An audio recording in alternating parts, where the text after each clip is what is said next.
So YouTube's breaking place on I'm back for to it. If you like I'm subscribing, you always watch the full video. Like, comment, subscribe. Like, comment, and subscribe. She's not back yet? You mind if we take a look in her bedroom? Has she ever disappeared before? She's didn't leave without me. She doesn't not text me when I text her.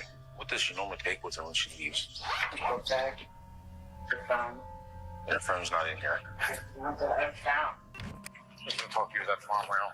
Aren't you here last night? No. Or I mean, the night before? Anything? Any reason she would leave? No. Okay. There's a rumor going around, people telling us that she was afraid to come home. This is the moment Andy McCauley realized police were on his trail. Just hours earlier, his girlfriend's daughter, Riley Crossman, suddenly went radio silent, and police were quickly called to come and investigate.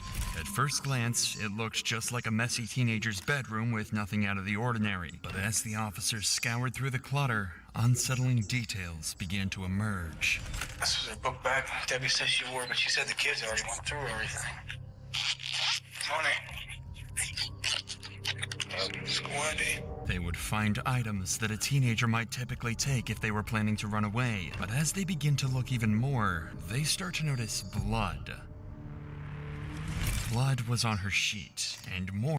That's crazy, bro. It should never be family friend. Like, bro, like getting anything close to being hurt, harmed, unalive by friends, family, close people, bro. That is the most craziest, saddest shit ever, bro. Like, these are people that you should know for a fact you are good. You could be able to pass out around these people for 5 days, wake back up, nothing happened. If anything, shit, they probably put you on a diet because they know that you wasn't finna wake up, you was gonna use the bathroom yourself. And they did it without even looking. Like, we gonna do it close like this, you grab a leg, we gonna put the strap, we gonna do it like that, put it together, bam, bam, bam. Happened to Riley. As they try to piece together the puzzle, police find themselves entangled in one man's web of deceptions and twisted lies, all crafted to conceal his one single disturbing secret.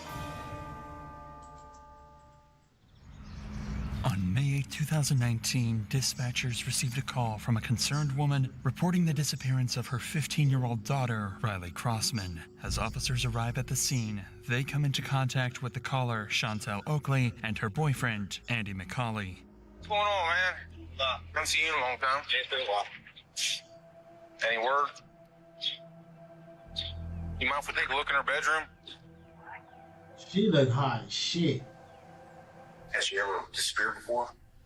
She didn't leave without me. She doesn't not text me when I text her. This is the only mirror we have like this, so I came in yesterday morning, and I don't remember that being there. And especially her glasses, because this is not exactly the way it was. I've been in here digging and looking to see if there was a note or anything like that. According to Riley's mother, this was unlike her, and she wasn't one to run off without telling anyone. A quick search of her room revealed that her belongings were untouched, except her bed, which was covered in bloodstains. This was highly suspicious, so officers quickly took a sample and sent it off for DNA testing. But for now, officers need to gather as much information as possible from people who last saw Riley, so they decide to question Andy about his whereabouts that day. Just gonna talk to you that tomorrow around. Aren't you here last night? No. Or I mean, the night before? Anything? Any reason she would leave? No. Okay. There's a rumor going around, people telling us that she was afraid to come home. I don't know if that's, you know how people go sometimes. But No, nothing like that. Okay. So, She wouldn't have to be here. I mean, they're right. they ain't like that. They never like that. This is nothing. Nothing. Yeah. Her mom wasn't even home. Right. She's at work. No, you. They said that she got an argument No. with you and they didn't want to come home. No. So, I don't know. She was you can ask your grandma. She was here doing dishes and everything. Her grandma was here till 7:30. Okay. Debbie. Right. Yeah. When's the last time you saw her? Like 9, maybe 10ish. At night? Yeah. And what? Again, bro, ladies, why you need to be careful about the niggas you are dating and bringing around your kids, bro. Like, I don't know, like, me personally, women, do a background check. Go pay for that. Go pay for a background check. I don't even care if I'm finna date a girl and she do one on me. Go ahead. You ain't finna find nothing because I ain't that type of nigga. But lady, y'all need to be doing that type of background check. If he got anything, DV, assault, no. Do not date that nigga. Contacts with that. Oh, she was here in the house. She went to bed probably. Well, I don't know what time she went to bed, but she was. All the kids were in the room by like 9:30. Did she leave in the morning? No, I left at 4. I got up 4 o'clock in the morning. Left at 5. Okay. Go to work. According to family and friends, Andy was never an early riser. In fact, when police interviewed one of his colleagues, Johnny, he stated that he had to go to his house and repeatedly call him to wake him up. But on this particular day, things were different. I'll call him and see if he's up. So that morning, do you remember if you called him or he called you? Wednesday morning. I want to say he called. But this was not the only strange thing about Andy that day. He also told police that he was at work all day, and when cops interviewed another one of his colleagues to verify his alibi, they found out that Andy had left work and was gone for nearly 5 hours. And he gets back at roughly, It's probably 2:45. so he was going a while. 4, almost 5 hours. Because of this, detectives now know that Andy hasn't been completely honest with them so far, at least about staying at work the full day. This is very clearly a red flag and means that he's trying to hide something from them. But Andy might not be the only one hiding something, as officers would find out when they decide to look into Riley's boyfriend, Hayden. For the last 8 months, the two reportedly FaceTimed every night, so officers believed that if anyone was in contact with Riley the night before, it would be Hayden, and he was soon called in for an interview 2 days after Riley went missing. Can you just tell us when you were last FaceTiming? I was actually talking to her about the DC trip that was going on. And do you know exactly what time? 10:30-ish. On the night of Riley's disappearance, it just so happened that Hayden deleted all his messages with Riley because he did not want his mother seeing them. This is why detectives could tell that Hayden knows something, but because of his mother's defensiveness, I get it, but it's like, what are you deleting though? he's unable to speak his mind. I told him before not to delete his messages, but he isn't having. Because if she told him before, don't delete the message, I mean, you're being too nosy. You're being too nosy, bruh. Because he's probably, hey, you know what we were talking about. Like, bruh, hey, come on, dog. Yeah, a lot of it, again, sadly, a lot of it started earlier than we should have been doing shit. And then think about how the conversations go now. Like, bruh, so therefore, that's they were more likely to talk about. I want to do this, I want to do this, I can't wait to see you, we can do that, do this and that. And mom just read everything. Deleting everything. What do you know about her mom, her mom's lifestyle? Or with their relationship. I don't really know much about mom. I feel like she just isn't a responsible person. She'll just let her do whatever she wants. They had a dance, and she was wearing this short dress. She let her walk to the school by herself in this short dress. It's at night. Riley had way too much freedom. Although this interview was not too fruitful, it pushed Hayden to come forward with a crucial piece of evidence afterwards. A series of disturbing text messages that Riley sent to him the night before she disappeared, saying that Andy was in her room and that she was scared. Immediately, all suspicion was further confirmed around Andy, and officers would later use this information to piece together this dark puzzle. But for now, finding out Andy's actual whereabouts and what really happened during the 5 hours that Riley was missing is crucial to the investigation, and the reason why Andy would be called in for questioning. I just talked to Johnny, right? Saw him leaving. Okay. Would you be surprised if you told me something completely different? Maybe. Do you not remember leaving that job site down to Red Hill? Oh yeah. Oh, I'm sorry. We did go to. It did. I'm sorry. We did. You're right. Okay. You're right. We did go to. It did a show. How long were you there at Red Hill? Like the rest of the day. Okay. The rest of the day. Okay. Were you at that house the entire time, fixing the shelves? No. Okay. Where were you at? I was at the other house. Okay. I went and got some. We went to got some. I went and got some more drugs. If Andy was off doing illegal drugs during those 5 missing hours, then that could possibly explain why he didn't initially tell the cops the truth about where he had been all day. But this also could just be his way of trying to distract. True, but then who the fuck leave their jobs to go get fucked up? Like, that's crazy. Nigga, I would never. Like, I'm gonna leave my job and go get fucked up. Nigga, no, especially 5 hours. I can see if you went and did something on your lunch break. 30 minutes, all right. You got to use 15 minutes, do whatever you're gonna do, and come back, or whatever. But The police by bringing their attention to something else. At this point, detectives know that Andy is desperate to give them an alternate alibi, and his drug story could possibly be true. So to cross-check, they would call in Johnny again. Johnny had a history of drug use, and the two would often do cocaine together, so he can easily substantiate or discredit Andy's account. Would you say that there was enough to still do another line each? Oh, yeah. A couple lines each? Oh, yeah. Okay. So you wouldn't have to... You didn't need any more coke? No. So now, Andy's story about going to get more drugs isn't adding up. His colleague had already told the cops that they had more than enough cocaine to get them through the rest of the day, so there would be no reason for them to go get more drugs. Realizing that Andy has been lying, the police decide it's time to confront him and get to the bottom of his deception. What if I told you that I know you weren't that Snowco, and you didn't buy drugs off anybody that day? See what I'm getting at? We went from this story to this story, now we're gonna get a third story. This is one of these times you really need to think of what you're telling me. One thing about that because I don't know, man. I don't know. He said, the friend said we got enough to get through the day, so it wasn't no need for him to go get more. Why? Why not? Why not, bruh? As a nigga who, I don't do that shit, but I chief up. I guess it's a different, it is a different high, a longer different high. So that's what I guess. But nigga, if I know I got enough to get me through the day, I mean tomorrow I'm gonna have to wake up and go do this shit all over again. When I get this day, nigga, I'm finna go re-up right now. Why would I wait till tomorrow? Because you're not being honest. Remember I told you about being honest and I'm not gonna just throw shit at you? I know you weren't there. I know you didn't buy drugs off your cousin, and I know you didn't use them in that parking lot that day. Where did you go when you left? Went to my house to get the drugs. Okay. I already had them in my house. Okay. I already told Chantel. I still want to tell you I had them in my house. So you go back home, you use your drugs, and then you go back to work, and then what? Considering the discrepancies in each version of the story he tells officers, there is more than enough reason for officers to not trust Andy, like they would express. I'm just telling you the whole part about you being honest. I'm being honest with you. I've been honest with you. I told you the shit that I didn't even want to tell you. Okay.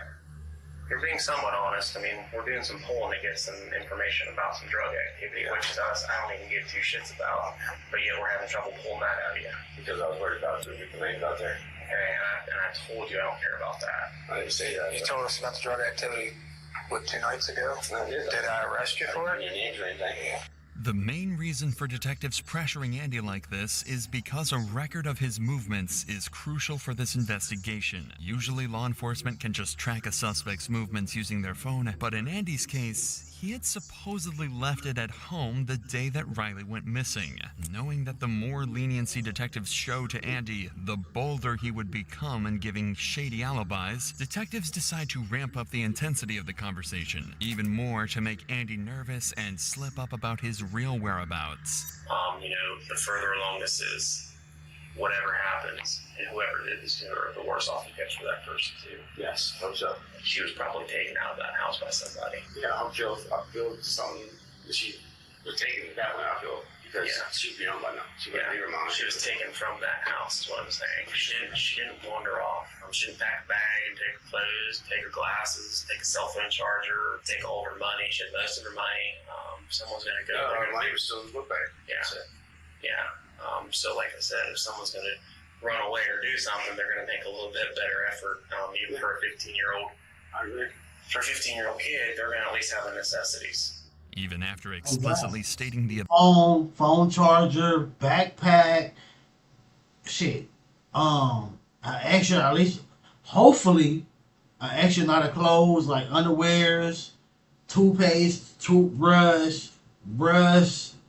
a new outfit for the next day. You gonna pack all that shit. Absurdity of the situation, Andy seems as calm as ever and won't crack about where he really was. But even in this situation, detectives have one piece of evidence that would cause the pressure to mount on Andy: the texts that Hayden had showed them. Once confronted with these, Andy's behavior changes immediately. What if I told you her last text to her boyfriend? We're saying, don't talk, because she still has the FaceTime on. Andy's in here.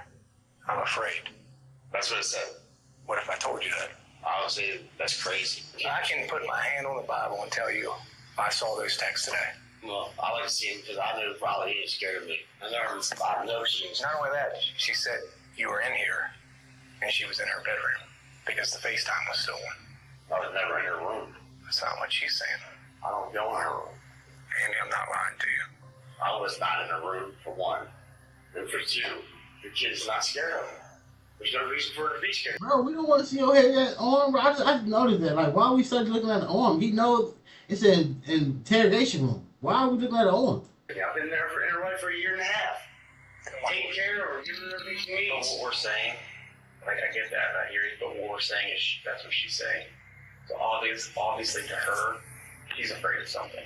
The walls are closing in on Andy quickly, and he's no longer able to keep up with his lies. He can't think of any possible reason why Riley would be afraid of him, or any explanation for why she would have sent her boyfriend those texts. There's no way. There's no way you can ask your mother. Her mother will tell you that it's not true. There's no I'm way. telling you, I read that with my own eyes today. I don't know.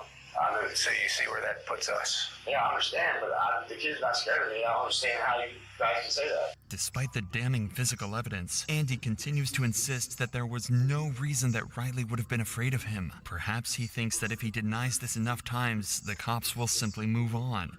That she's not. That's your grandmother.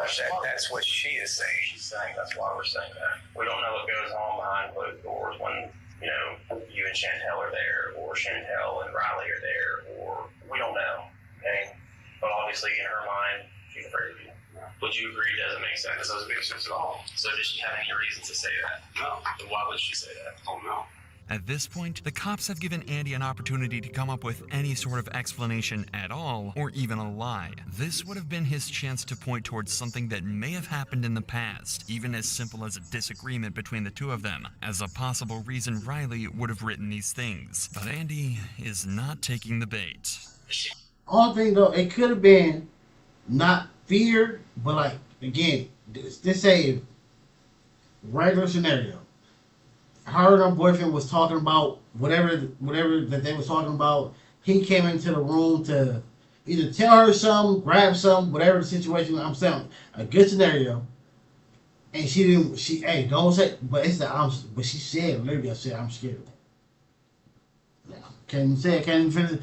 I was gonna say like, if it wasn't for that last text saying I'm scared, but it's just like, hey, don't say anything because he's in here. Hey. Don't say because I don't want them to know, what we be talking about. Hey, I'm grown as hell. I don't want everybody to know what I'm talking about. So to certain people, because it's certain conversations where everybody just don't need to know. But it could have been that. But the fact that I just remember that the text did say I'm scared. Yeah, you're fucked, buddy. Hateful towards you? Does she hate you? No, she don't hate me. She loves me. That's what I'm asking you. I don't know that. Does she argue with you? No, ever. We have never cuss at you, curse you out, nothing. Never, nothing. In a year and a half, nothing. Okay, so it sounds like to me she does love you so heartedly. Yes. Okay, so why would she say that? I don't know. In a year and a half, we have not had one conflict. Okay. Me and the boy, yeah, we have. Okay, but there's never been anything, like you said, a year and a half, or the last several weeks, several months, several days, nothing that's you're like, oh yeah, I forgot about that one time she wanted this, and I told her no. Maybe she got mad, and she's nothing. With all else failing, Andy would attempt to try and convince the cops that he shares the same sentiments as them. But you see where that puts us, right? Yeah, I understand. I understand what you guys are.